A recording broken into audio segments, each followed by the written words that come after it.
Hi everyone, Jane here. Thank you so much for watching today and welcome to you all. If I've got a little bit of a croaky voice today, I apologise. I think I've got the start of a cold.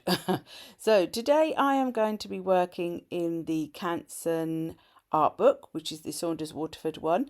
This has got 300 GSM cold pressed paper, and this one is the A5 landscape version, but I tend to use it in a portrait orientation because I like to have the spiral at the top. Now I'm starting off by just creating a thinnish border around the edge with this painter's tape, and I will as always list what I have used in the description box below. And then I am gridding it off. I wanted to create a bit of a grid journal today, so I'm using an even thinner painter's tape just to make 6 squares on my page, because I wanted to use this little Kuretake Gansai Tambi set. Now I do believe this is sort known as the Nuance set. It's the set that completes the 36 up to the 48. So I have the 36 set, so this is the other 12 colours that are in the 48 set as well. So I'm going in with a nice wet watery brush, and the colours I am using from the set are Natural Beige, Rose Beige, Cherry Blossom Pink, Maroon and Horizon Blue. So those are the colours. So quite a few colours, and I'm blending them together with the water. Now, I really enjoy the Gansai Tambis from Kuretake. They are not like a Western style watercolour. So if you are looking for something very, very transparent that can, give you those sorts of effects, this possibly isn't what you're going to get from these. They have a thicker consistency. Some people say they're more like a gouache. I wouldn't have said that. They're a thicker watercolour, but they're not as thick as a gouache, and I don't think they are matte either. I'm not sure. Anyway, once I'd laid those colours down, I admit, apply the heat tool to them because I was wanting to get this project finished, and then I was thinking about what I wanted to put on top. So rather than going for mark making with pencils or anything like that, I decided I was going to do some stamping. So I've got this stamp set that I designed for Cleverprints. Unfortunately, they are no longer in business, so I'm not even sure if you can get hold of any of these stamp sets anymore. But this one is called Bugs and Bits. Because it had some bugs and it had some bits. And so I'm using some of these more open shapes. I decided I wanted to go for a really bold look with lots of bold shapes and bold lines that I could then colour in with some of my pens. I have recently got a new storage system for my pens, and it now means that they are right in front of me and I can find them a lot easier. They were in pots on a trolley next to me, but they were tucked under and I didn't reach for them as often as I felt I should. So once I had stamped out these images using archival ink, I'm going in with some of these pigment pens. Now, the two brands that I have are the Steadtler pigment brush pens and the Faber Castell Pitt pens. And these pens generally have something like an India ink. They have a permanent ink in them. So when they are dry, they do not move. So if you want to use them on images and then put something watery over the top, that's going to keep the colour there. I really like these sorts of pens because they are quite quick drying, but sometimes, especially with the Faber Castell, so I haven't tried it so much with the Steadtler, you can get a little tiny bit of smudgeability out of them when you just put them down. But they dry very quick, and they do give you a sort of, they're not as opaque as putting something like a paint pen. So if you're colouring an image, you will still be able to see lines through them. But you get, as you can see here, you get a decent payoff of colour. So you can cover up parts of the background, but you can still see through them to a certain extent. I hope that makes some kind of sense. So I'm going in with the two different brands, and the colours that I used with the Steadtler pigment brush pens, and I have the pastel set of those, were rose pink, light rose and light peach. And then from the Faber Castell Pitt pens, I used sky blue and pink carmine. These Pitt pens are the thinner ones. They do also do a bigger, chunkier one. I have some of those as well, the brush pens. I think the ones I have I don't think they make them. The ones I have are single-ended. I think they now do like a double-ended version.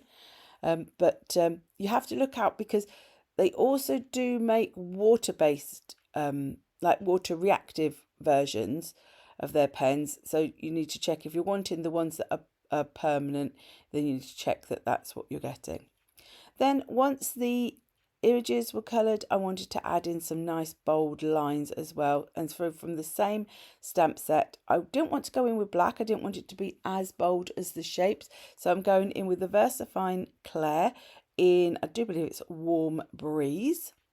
And I decided I wanted to add a little bit more interest on there. So I'm going in with a pink Arrtx marker. I haven't written down colours for these because they have numbers on them. So I went in making little teardrop shapes, and then I went in with this pale blue one, which is like just making little dots with it as well. So in each one I was trying to go over where the more of the white areas were. I don't mind the white space, but I was just using that as a guide for me. So, and I was doing it in 3 places on each of the squares. Then I did want to add something else on to the background, so I decided to go with something quite bold and graphic, and I went with this Arrow Dinkable from Be Crafty. They're based in the UK, and I only really wanted that middle arrow, so I masked off the other 2 arrows and the edges with some of this Scotch repositionable tape, just so that I could make sure that I only got what I wanted stenciled down. And the paint I'm using is the Amsterdam Acrylic in a greyish blue, because I felt that that went nicely with the colours. I didn't want anything that was going to be too bold, so I didn't want a black. I didn't really want to add white in at this point. So I wanted a colour that would complement what was already there.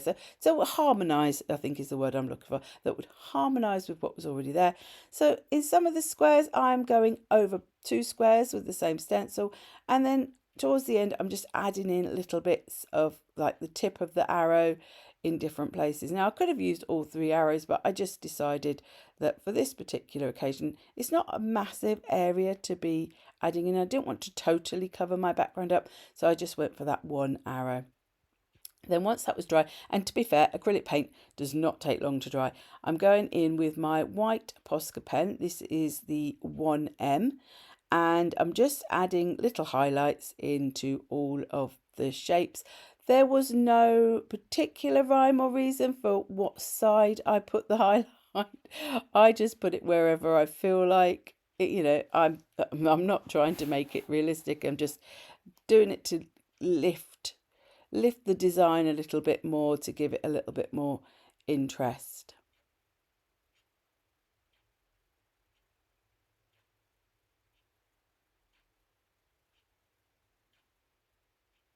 Then I gave a quick heat again just to dry that pen, but also to start to loosen up the gum on that tape so that I could remove it easily. I don't have too much trouble, I have to say, with this particular paper. Some of the mixed media papers I do struggle a bit more with it pulling, but you just have, it's one of them things, you know, you just have to test it a little bit. And I'm not too worried because generally I'm working within a sketchbook or an art journal. And then finally, I decided I did want to have a sentiment for this page, so I'm using one of the Tim Holtz labels, stickers, and this set is called Thoughts. And I chose Start Somewhere because this way of creating with a grid is one of those things that's so lovely to do. It's so simple. You don't have to worry about whether, you know, what you're doing. You can just use your favourite supplies and away you go. So thank you ever so much for watching today. If you have enjoyed this video, do please give it a thumbs up, and hype if you see that hype button. I think it's mostly on mobile devices. And if you haven't already subscribed, I would love it if you could subscribe as well. And here is a list of my lovely super supporters who are my YouTube members. A big extra shout out and thank you to them for their extra support. And until the next time, thank you so much for watching, and bye bye.